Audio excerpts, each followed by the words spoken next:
Good morning students, कैसे हैं आप सब। उम्मीद करती हूँ आप लोग अच्छे होंगे। आज जबकि वर्कशीट नंबर 5 आई है, आप आज की डेट डाल दीजिए। ठीक है, इसे अच्छे से लेबल कर लीजिए। क्लास लिखिए, अपना नाम लिखिए, अपने टीचर का नाम लिखिए। चलिए इसे पढ़ना शुरू करते हैं। तो आज हम लोग पढ़ने वाले हैं राधिका के परिवार के बारे में।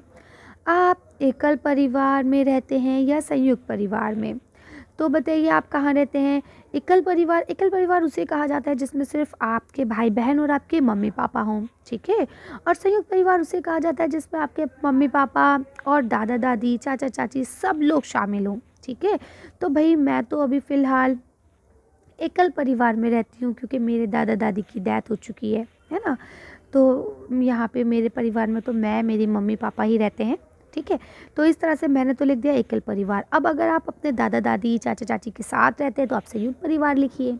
ठीक है, आगे चलते यहाँ लिखा है राधिका एक संयुक्त परिवार में रहती है जिसमें उसके दादा दादी, माता पिता, चाचा चाची और भाई बहन रहते हैं। परिवार के सभी सदस्य मिलजुल कर बड़े प्यार से रहते हैं। सभी सदस्यों के महत्वपूर्ण कागज़ व पहचान पत्रों का ध्यान रखने की जिम्मेदारी राधिका की मम्मी की है।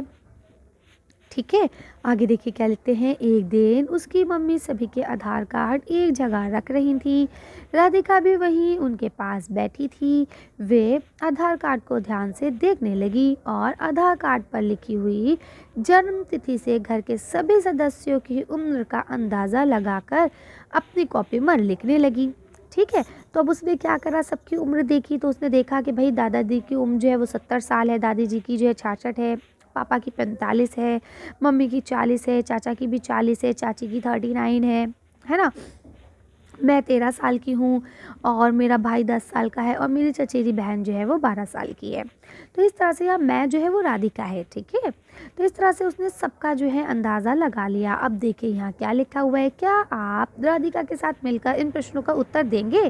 तो चलिए देखते हैं क्या प्रश्न है। यहाँ लिखा है परिवार में किसकी उम्र सबसे ज़्यादा है? तो आप लिख दीजिए सिंपल, दादाजी की, है ना।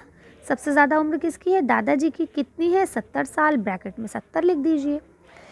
क्या कहीं दो सदस्यों की उम्र बराबर भी है? अगर हाँ तो उनके नाम लिखिए। तो हाँ, मम्मी की और चाचा जी की उम्र बराबर है, तो यहाँ लिख लीजिए आप मम्मी और चाचा जी, है ना। और कितनी उम्र है दोनों की? तो ब्रैकेट में 40 लिख दीजिए। ठीक है, यहाँ लिखा है राधिका की मम्मी और चाचा जी की उम्र में कितना अंतर है। अच्छा, अब मम्मी और चाची की उम्र में कितना अंतर है? तो आप लिखिए 1 साल का। कितना? 1 साल का। ठीक है, तो इस तरह से ये क्वेश्चन हो गए। आगे चलते हैं। अब यहाँ लास्ट क्वेश्चन जो आपका, लास्ट तो नहीं है खैर, इसके नीचे भी आई थिंक क्वेश्चन है, लेकिन ये टेबल ना छुप जाए इसलिए मैं ऐसे कर रही हूँ। यहाँ लिखा है राधिका और उसकी चचेरी बहन की उम्र में कितने साल का अंतर है? तो देखिए राधिका और उसकी चचेरी बहन में भी 1 साल का ही अंतर है ना। तो आप लिख लीजिए 1 साल का। ठीक है, आगे देखिए क्या लिखा हुआ है। अब यहाँ लिखा हुआ है आइए अब आप अपने परिवार के बारे में कुछ बताइए। यहाँ पे मेरे परिवार का चित्र, यहाँ पे आप अपने परिवार का चित्र चिपकाएंगे। यहाँ लिखेंगे मेरा नाम, अपना नाम लिख लीजिए, जो भी आपका नाम है, सीमा, रीमा, पायल, जो भी आपका नाम है। मैं तो कितने साल की हूँ? तो आप लिख लीजिए आप 8 साल की हैं, 10 साल की है, जितने भी साल की हैं यहाँ लिख लीजिए साल की हूँ या हूँ। अगर लड़का है तो का लगाइएगा, लड़की है तो की लगाइएगा। ठीक है, मेरे परिवार में कुल सदस्य हैं, तो आपके परिवार में कितने सदस्य टोटल मिला के? 10 हैं, 8 हैं। अगर आप एकल फैमिली में रहते हैं तो 5 हैं या 6 हैं। ठीक है, फिर यहाँ लिखा है मेरे परिवार के सभी सदस्यों को पसंद है। तो क्या पसंद है? साथ में रहना, है ना। तो लिख लीजिए मिलकर रहना। ठीक है, या एक दूसरे की मदद करना। तो ये आप कर सकते हैं आसानी से, कोई बहुत मुश्किल नहीं था। आज की वीडियो को अब हम यहीं ख़त्म करते हैं। आज की वीडियो में बस इतना ही। अगर आपको हमारी वीडियो पसंद आई हो तो प्लीज़ इसे लाइक और शेयर करें। अगर अभी तक आपने हमारे चैनल को सब्सक्राइब नहीं किया तो प्लीज़ हमारे चैनल को सब्सक्राइब करें। Thank you for watching.